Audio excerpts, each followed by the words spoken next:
Good morning. My name is Analyse Triolo, and for those of you who don't know me, I am a Lutheran year student here at LSTC and a Master's of Art in Ministry candidate. I'm here to talk to you about the Enneagram and Vocation this morning. The Enneagram comes from the Greek word enya, meaning 9, and gramos, meaning points or lines. Its inner triangle and connecting points join to form a 9-pointed star enclosed within a circle.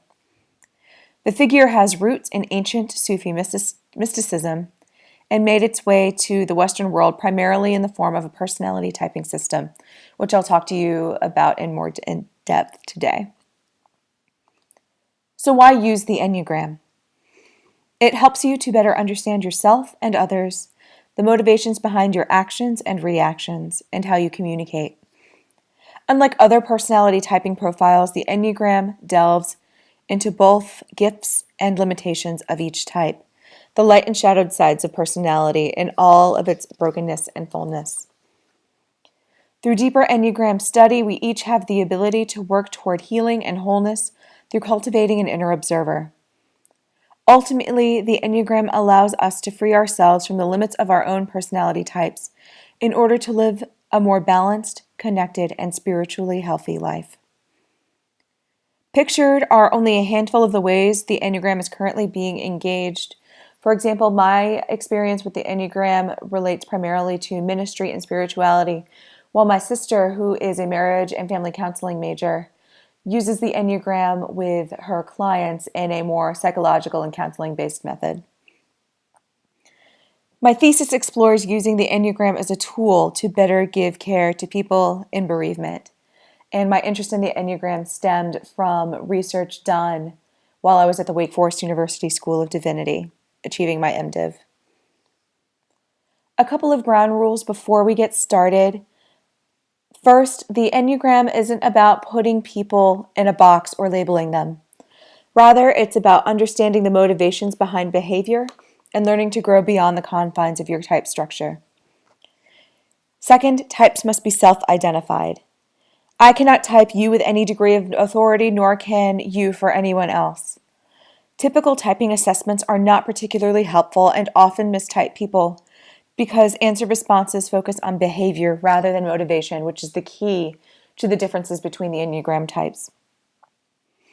Instead, researching more into types you feel most drawn to, or if you want assistance, reading type description paragraphs and choosing the 2 or 3 you most identify with will help you narrow down what you self-identify with. And I have a handout in order to help you with that if you are interested. Third, each person finds commonality within all 9 types, though you will likely align with 1 or 2 more closely. If you want help figuring out your type from there, please let me know. I'm happy to help. The first type in the Enneagram is called the perfectionist. Each Enneagram type has a foundational principle that was lost during childhood, some sort of universal truth that their lived experience in childhood told them wasn't true. In childhood, individuals leading with the type 1 lose sight of the fact that we are all perfect just the way we are. Instead, they come to believe that people are not, in fact, accepted for who they are, that good or right behavior is expected and taken for granted when it is offered. From the perfectionist's purview, people who engage in what is considered bad behavior are judged negatively and punished for their actions. As a result, perfectionists feel that they can only gain love and approval through proper behavior, doing the right thing in the right way at the right time. They have remarkably high standards for themselves and others. Above all else, perfectionists fear being considered bad, defective, evil, or corrupt, either by their own standards or through someone else's opinion, and want instead to be considered good and to have good integrity. For each of the Enneagram types, I will present a word cloud that consists of a series of attributes related to the type. These attributes are both reported by individuals who lead with that type and also from individuals as they perceive people of that type. And it involves aspects of both the light and shadowed sides of personality. Perfectionists tend to be highly responsible people who are deeply committed to improvement. They are industrious and put forth a great deal of effort for tasks they set their attention to and operate with high standards and strong integrity. Perfectionists have a clear sense of right and wrong. However, as a result, others may perceive them as critical, judgmental, or closed-minded if they don't understand how the type works. The second Enneagram type is called the helper. Helpers lose sight of the fact that everyone's needs are met naturally through a balance of giving and receiving. Instead, helpers believe that receiving is directly contingent upon giving, and in order to be loved, you must first be needed. Therefore, helpers convince themselves that they are fulfilling their own personal needs through fulfilling the needs of other people, finding pride through being indispensable to those they care about. The most basic fear of a helper is being unloved or unwanted for who they are. Their basic desire is simply to feel loved. Helpers are generous, sensitive to others' feelings, supportive, and exuberant. However, they can also be intrusive, overly helpful, or controlling if they try too hard. Helpers can easily become overwhelmed when they try to balance the needs of too many people. They often experience confusion about what their own needs are and stress when those needs that they have finally discovered are not being met by others, and may resort to manipulation in order to get that accomplished. The third type in the Enneagram is the performer. Performers have lost sight of the fact that everything works and gets done naturally according to universal laws. Instead, the performer believes that worth comes from what they do rather than who they are. They seek to gain approval by working hard to achieve personal success and maintaining a good image, and use their hardworking persona to mask their true feelings, which they often feel disconnected from. The greatest fear of a performer is that they are completely worthless if separated from their own personal achievements, and desire to be worthwhile, accepted, and desirable. Performers shine as personable, enthusiastic, competent, efficient, and self-assured, with a natural skill for leadership.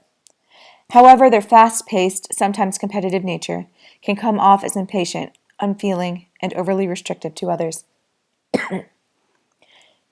Enneatype 4, the romantic, loses sight of the fact that everyone has deep, complete connections to all others and all things.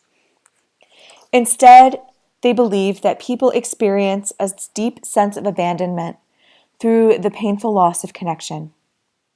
For the romantic, there is always a sense that something is missing, and so they search for their ideal, a perfect love or circumstance, in order to feel complete again, filling the void of that loss that they've experienced. On that search, the romantic has a deep sense of longing or envy for what he or she does not have, whether they find it to be a characteristic in another person, a job, a relationship, or anything along those lines. Lack of personal identity or personal significance is the driving fear of the romantic, who desires to find self and their significance, to create identity of their inner experience. Romantics are differentiated from other types through their sensitivity and creative nature. They are compassionate, passionate, and empathetic people with an immense capacity for emotional depth, authenticity, and introspection. A romantic understands suffering particularly well because they've dealt with suffering their entire lives based on that loss of connection. So if you are in an experience of suffering, a romantic is one of the best people to go to because they get it. While they express feelings very well, are possibility, personal, and self-focused, they can come off as overly dramatic, self-absorbed, or emotionally intense to other people. By contrast, the observer, Enneatype 5, is the most socially withdrawn of all the Enneagram types. That is not to say that they don't engage in social activity, but that it often takes preparation in advance of a social activity for them to get out and socialize. And once they are done with that socialization, they often need the time alone in order to recharge. Observers have lost sight of the understanding that the world is filled with a sufficient supply of both knowledge and energy for everyone. Instead, observers believe that the world they live in demands too much from people in it, while offering them insufficient energy in return. Observers worry that their energy will be depleted, and so observers adapt by withdrawing to protect themselves from the overwhelming demands of the world around them, by becoming self-reliant, keeping their energy stores intact. Instead of expelling energy, they hoard vast amounts of knowledge. They pick a few topics that they are particularly interested in, and they try to learn all that they possibly can about them. The deepest fear of the observer is feeling helpless or overwhelmed. They desire to be capable and competent. Observers are characterized by their scholarliness, thoughtfulness, and dependability. They are ideal to have in a crisis, owing to the fact that they are able to remain calm. However, they may also appear to be overly analytical, emotionally disconnected from others, or distant. Enneatype 6 is the loyal skeptic, who has lost connection with the fact that we all begin life with faith in ourselves, those around us, and in the world. Through lived experience, loyal skeptics instead come to view the world as unpredictable and a dangerous place, and also find themselves unable to trust other people. Loyal skeptics are unique in that people within that type typically have one of two different ways of responding and adapting to life under that belief. The phobic loyal skeptic is vigilant by nature and responds by detecting perceived threats and avoiding them while obeying those in positions of authority.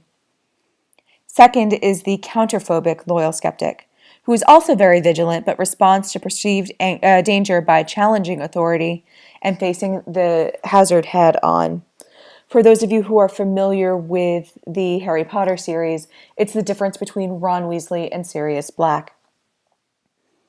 In either case, the quintessential fear of the loyal skeptic is lack of support and guidance, or not being able to survive life's unpredictability, desiring instead to find security and support. They are incredibly trustworthy, loyal, responsible, and warm people with strong intuition and protective instincts. They might, however, be perceived as too cautious or rash, depending on whether they fall under the loyal skeptic as phobic or counterphobic, doubting and controlling, or even at times pessimistic.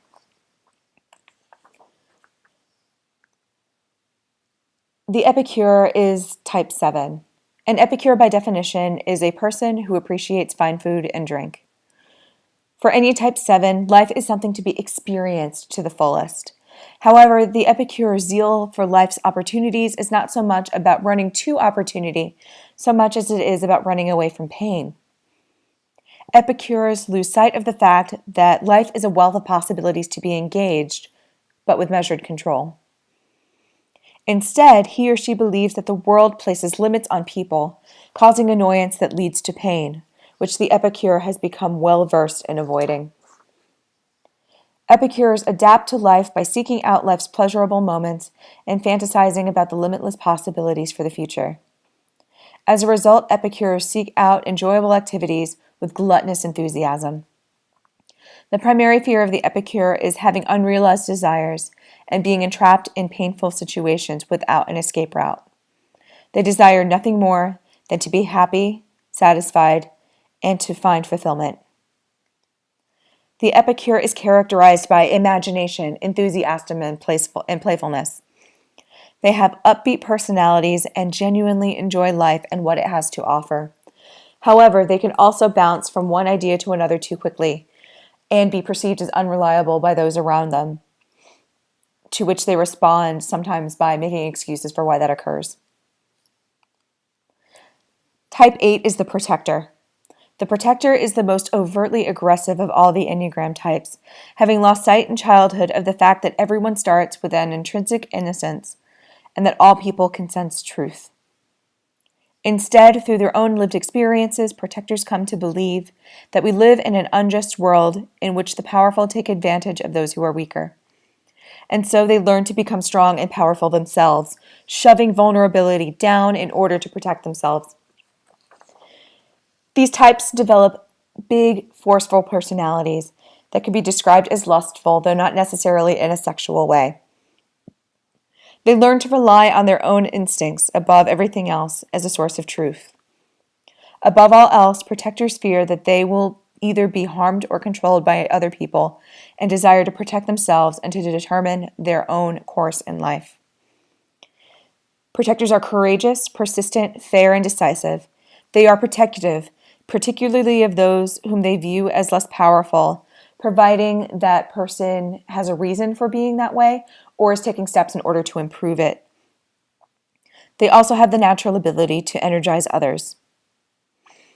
Other people view them as authoritative and energetic people who have a passion for truth and for justice.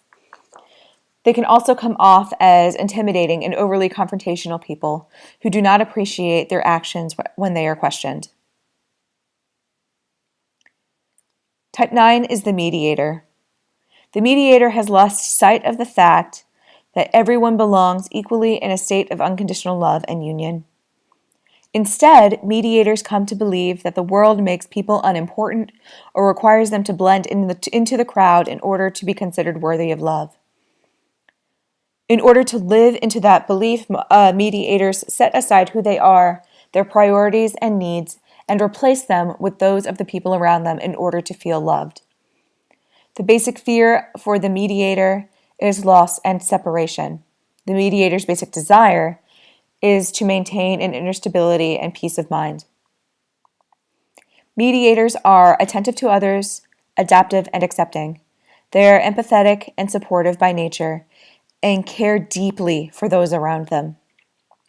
Others may perceive mediators as easygoing, friendly, non-confrontational individuals who are perhaps conflict avoidant and indecisive.